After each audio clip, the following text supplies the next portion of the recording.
Hey, what's going on, everybody? So I've been wanting to do this video to just go over kind of what's happening in the world of mushrooms. There's a couple of viral events that happened earlier this year I'd like to go over.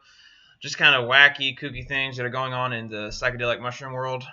Um, and then I'd also like to talk about the upcoming Morel season. If you guys are into hunting wild mushrooms like Morels, they are just now starting to pop up. I'll be talking about that at the end. So watch till the end of the video to get an update on that. But yeah, anyway, let's just go right into it with our first little bit of tabloid news. So I was just scrolling on Twitter one day, whenever this was posted in February, mid-February. Um, yeah, so there was this weird controversy I had to just dive into for a second, but it has to do with this guy, the director Mark Hayden of MAPS Canada. MAPS is the Multidisciplinary Association for Psychedelic Studies. They've been around for decades, being one of the first to get some real clinical trials going on studying psychedelics like psilocybin and MDMA. Anyways, the MAPS Canada, this executive director Mark Hayden, he's stepping down. And according to this tweet by Psymposia, in response to the video we shared of Dr. Ball, in his own words, who we'll get into in a second, some have claimed our reporting is more harmful than the abusive practices described, and that we're bad actors and shouldn't be taken seriously. Okay, before we get into who Mr. Dr. Ball is, you'll be very curious to find out. Let's talk about Mr. Director Mark Hayden announces his resignation. So this came on the heels of a year full of criticisms of Hayden and MAPS Canada. So one of these criticisms has something to do with he was criticized for his appearance on the first interview on Netflix's The Goop Lab, which is an extension of Gwyneth Paltrow's Goop brand, which has been sued by California and district attorneys over expensive, unproven health products. So I guess that's where some of his first controversy came to light last year by basically being associated with Gwyneth Paltrow's brand, probably about some supplements or healthcare products that likely has some disclaimers that they haven't been approved by the FDA. All those supplement companies have to have that on their packaging for them to legally be sold. That says, hey, look, this product hasn't been evaluated and approved by the FDA, so take that into the consideration when you're consuming these. I'm assuming it's something like that. I haven't looked into the product that was associated with his presence. But anyways, that's not the juicy part. The juicy part is when, after that, in March 2020, MAPS Canada misrepresented the credentials of an unlicensed therapist who allegedly have sexually assaulted a participant in a MAPS Canada clinical trial for MDMA-assisted psychotherapy. In October 2020, Psymposia published an open letter written by two MAPS Canada volunteers identifying racist and prejudicial behavior they experienced while volunteering for the organization. MAPS Canada subsequently announced that volunteers would be required to sign an NDA agreement for the purpose of protecting the privacy and security of our organization and the members that compose it. So that wasn't actually the juicy part. I guess that's the secondary controversial happening. But boy, oh boy, just wait for it. Most recently, Psymposia began an investigation into Hayden's Manual for Psychedelic Guides, for which Hayden brought on Dr. Martin Ball, who I mentioned earlier, to write the foreword, in addition to serving as editor and publisher. Psymposia recently came across Ball's account of vomiting on clients on the influence of 5-MeO-DMT, shoving his thumbs down clients' throats, touching genitals, because Ball insisted that's what they need for spiritual and or therapeutic reasons, dismissing the intergenerational trauma of a Jewish client, and in one instance putting his tongue into an unresponsive elderly woman's mouth during a session. So, I don't know if you caught all that. That Mr. Dr. Ball, Martin Ball, who wrote the foreword for the Manual for Psychedelic Guides, which is Dr. Martin Hayden's, this guy who's stepping down. Dr. Hayden's Manual for Psychedelic Guides, Dr. Martin Ball, who did all that crazy stuff, wrote the foreword for. So while this guy isn't directly associated or isn't implicated in those heinous activities that I just listed off, he is likely stepping down after the first. After this is about the third controversy that happened last year for him, which I'm assuming is just was the final nail in the coffin for his career. I guess he was just tired of being accused of foul play. I mean, he looks like an older cat. Maybe his time has come. Maybe he's just like, I'm tired of this shit. Because I don't think he's done actually anything evil or malicious. It's just that he's taken a lot of heat the last year, and being associated with this so-called therapist, Dr. Martin Ball, who's putting his tongue into unresponsive elderly women's mouth during a session, is that's probably the nail in the coffin for him. So this resignation was made public while Psymposia was in communication with Hayden via email regarding his work with Ball. MAPS director Rick Doblin, who wrote the book basically on DMT, the #1 book called The Spirit Molecule, told Psymposia that there is absolutely no connection between Hayden's resignation and Psymposia bringing Ball's statements to MAPS' attention. Yeah, probably not, or so they say. Anyways, so there's actually video footage of this I forgot to mention. It is actually on this original tweet, which I will probably include in the description. But scroll down, and here is the video in question according to Psymposia. Psymposia created this little 10-minute video with a content warning because it basically shows the practices of Dr. Martin Ball, or at least he's talking about them. And you get a few clips of him in actual sessions, but it's not the actual like heinous acts that was described earlier. There he is right there. I guess he's in like a pre-session here. He's talking about it, but this is a great video to go get. This video that Psymposia created basically could have been the last straw for Mark Hayden to step down as director for MAPS Canada, because it's I mean, look. He's apparently in a psychedelic state, and weird shit happens when you're in a psychedelic state. So I actually went in a back and forth tweet with some guy on here. I've been like, look, I'm trying to give this guy the benefit of the doubt, because when you're in the psychedelic state, some weird fucking shit can happen.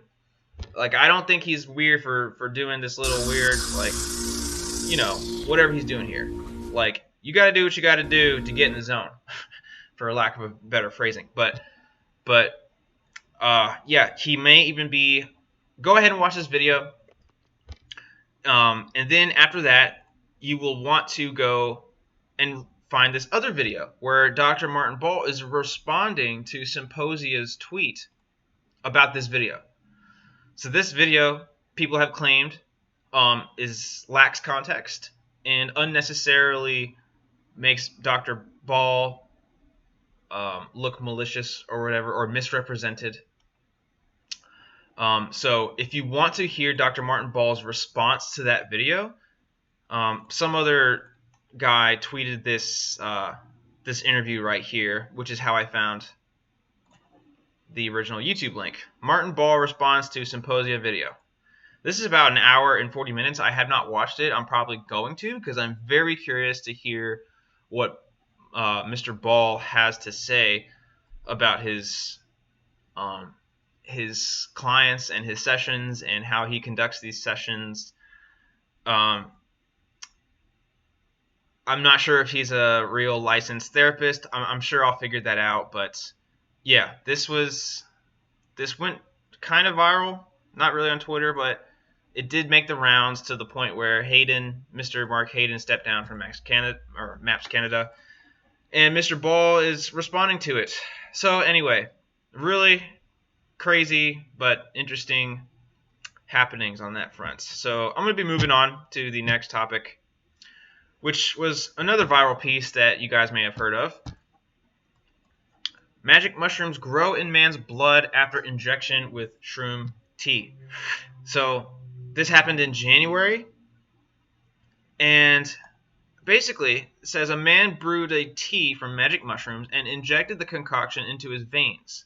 Several days later, he ended up at the emergency department with the fungus growing in his blood. Holy shit.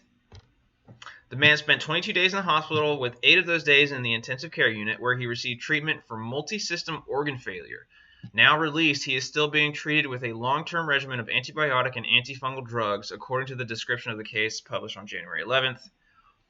The case didn't reveal whether injecting shroom tea can cause persistent psychoactive effects, as sometimes seen when people ingest the fungus orally. The doctors wrote in the report, for example, in rare cases, people can develop a condition called hallucinogen-induced persisting perception disorder, or HPPD, where they experience vivid flashbacks of their trip long after the fact.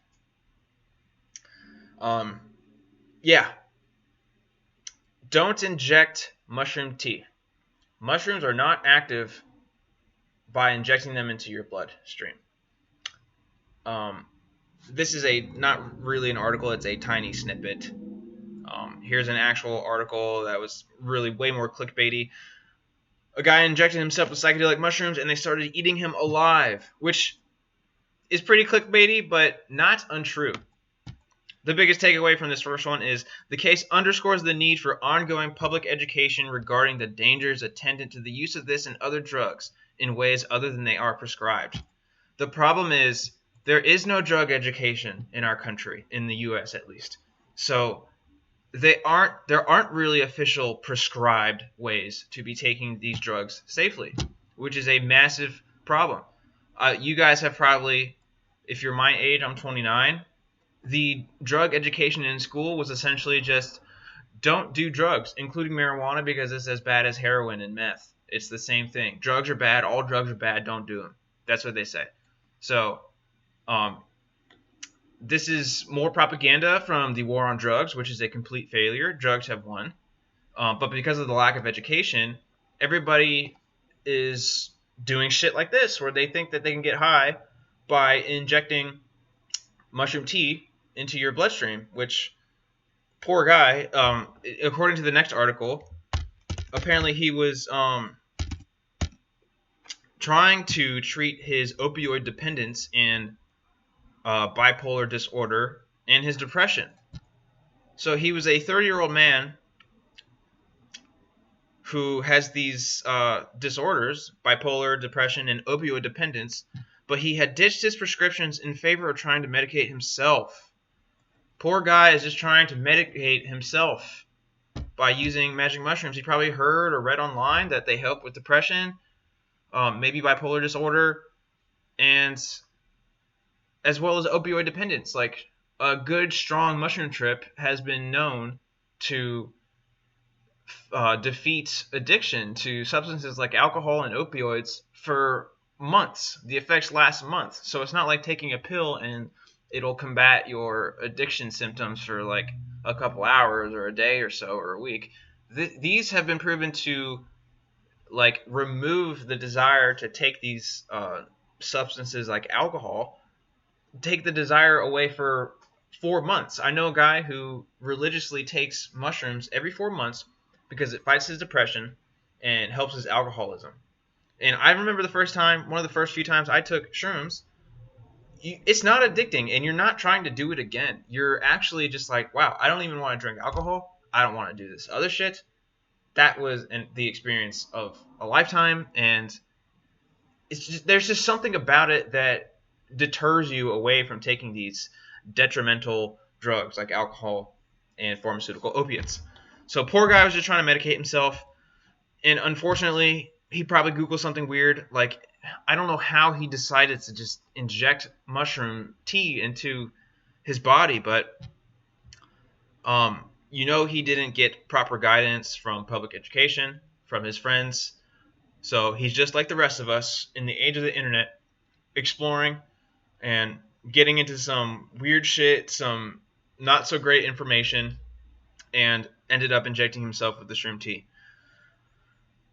Terrible, terrible, kind of sad. I laughed for a second, but then I just got mad because I realized this is just a failure of education. This is a failure of drug education. It wasn't long before Mr. X, we're calling him Mr. X, started to feel disoriented and lethargic, and was soon suffering with diarrhea and vomiting up blood. Some days later, he was found jaundiced and incoherent by a family member who raced him to the hospital. He was starting to succumb to lung and kidney failure by the time he reached the ICU. Doctors who examined him realized that the spores in that deadly concoction had made it into his veins and started to grow into mushrooms. Holy shit. I guess when they say, I'm assuming that there weren't actual mushrooms growing, but more like the mycelium was starting to take hold. So his body was probably it was being colonized. So that's why it's not so much clickbait when it says it was eating him alive, because the spores were actually turning into mycelium and trying to colonize his body. Fucking wild. I mean, because your body's warm. Your body's warm and 70% water. It's mushrooms like that. They like warm and they like wet. Anyways, where were we? Veins supply organs with oxygenated blood. Because the fungi in his bloodstream ended up in every organ imaginable, they were literally eating him alive. Yeah. But only after 22 days in the hospital, 8 of those days spent in the ER, with an intense course of medication that included heavy antibiotics and antifungal drugs. He was still on antimicrobials when he was discharged. Oh boy. So, guys, don't inject shrooms into your veins. That's not how they work. Your body needs to digest them and actually break down the molecule through the acids in your stomach. And your stomach is lined with the receptors that the psilocybin and other molecules will attach to. So you have serotonin receptors in your gut, and that's just not how that's. Mushrooms are orally active. You can't smoke them, you can't inject them, you can't snort them. You have to eat them. So, poor guy. I feel for him, but lesson learned. Do your own research, but be inquisitive and don't just do shit that you read on the internet. I don't know if he read on the internet how to do this, but boy, was he wrong. Okay, we're moving on to Morels. Morels season is officially here, at least according to California and Georgia. So if you guys aren't familiar with thegreatmorel.com, it is a great resource. I've actually talked to the guy in the past. He's a really nice guy. I've just had email correspondences with him in the past, but he started this website years ago and still has it running. And it's the place that I've been visiting for whenever Morel season starts, because he basically has made this the home of Morel sightings. So if you go to thegreatmorel.com/Morel-sightings, you can basically email him and submit a sighting, and he will add it to the map. You just got to provide pictures, a date, and the area, and he will add it to the sightings map. So this is a great indicator for when Morels are actually here, because tons and tons of people actually submit their own sightings. So for the first sightings of 2021, they have been found in Southern California. Of course, we know Morels start southernmost, and then they move northward as the season goes on. So I'm assuming, since I'm now living in Oregon, they will show up a little bit later. But we have our first sightings in Long Beach, California, this guy right here, and Columbus, Georgia, as well as Griffin, Georgia, as early as February 16th in Long Beach and March 4th, 6 days ago, in Griffin, Georgia. Here are the Long Beach Morels. Beautiful. Let's see, the Columbus, Georgia Morel. I wouldn't be able to tell you the exact species based off the photos, but they are, in fact, Morels. That much you can tell. Gorgeous, gorgeous. So, Morels are here. They will move northward as the season goes on. When you find a Morel, or you spot one, consider submitting the sighting to thegreatmorel.com and let the internet know that you have found Morels in your area. Super fun. Another thing is, at least for the West Coast folks like me, we had record-breaking fires earlier this year. So if you've ever heard of fire Morels, they pop up in the seasons after wildfires. I'm not sure if it's even known the relationship between the fires and why morels will grow around these fires later. But they do indeed show this habit, this trend. So that's why it is probably useful to look up maps like this where you can see where recent fires were. This is essentially a fire map, a burn map. I posted one on my website, fungiflora.com, in 2018, but I have not made a whole lot of content for my website blog in a while. But I found this website, fireweatheravalanche.org/fire, and you will be able to see where wildfires have occurred even as late as 5 months ago. This was when all the fires were going on, as you can see. Okay, what's going on with my Zoom? Okay, it's being a little laggy, but you can explore and see where these fires were. Like my area up here around Portland, Oregon. We had all these fires in Estacada. I think they got as far as Boring, Oregon, which is like 20 minutes south of here, but you can see a fire near Eugene, Salem. Here is probably the closest. I'm guessing this is probably a great area to go look for morels. I'm actually in Gresham right here, so this is probably just like, I don't know, 45 minutes south. It's in Clackamas. It's in the Mount Hood forest area. So this is probably a great area to look for fire morels. I do know a guy who I won't mention his name he's active on social media, but he's from this area, and I was basically like, so when morels, and how difficult is it to find them? And he was like, man, you just got to go step out. Like literally just go step out and you'll find them. So I'm super excited to go find West Coast Oregon mushrooms, morel mushrooms. It would be my first time finding morel mushrooms in Oregon. Yeah, but if you're in Georgia, congratulations. It's probably worth to go looking out for them. Southern California as well. Everybody else, just keep an eye out. The season is just starting. Spring is just arriving. The equinox, I forget when the equinox is, but it is very close. It's like a week or two or something like that. So, yeah. Have fun spotting the morels, and make sure to submit your sightings to thegreatmorel.com/morel-sightings. And thanks for watching the video. I hope you enjoyed it. Leave a comment, or if I got anything wrong about morels or whatever, just let me know. So, appreciate it, guys. Take care for now.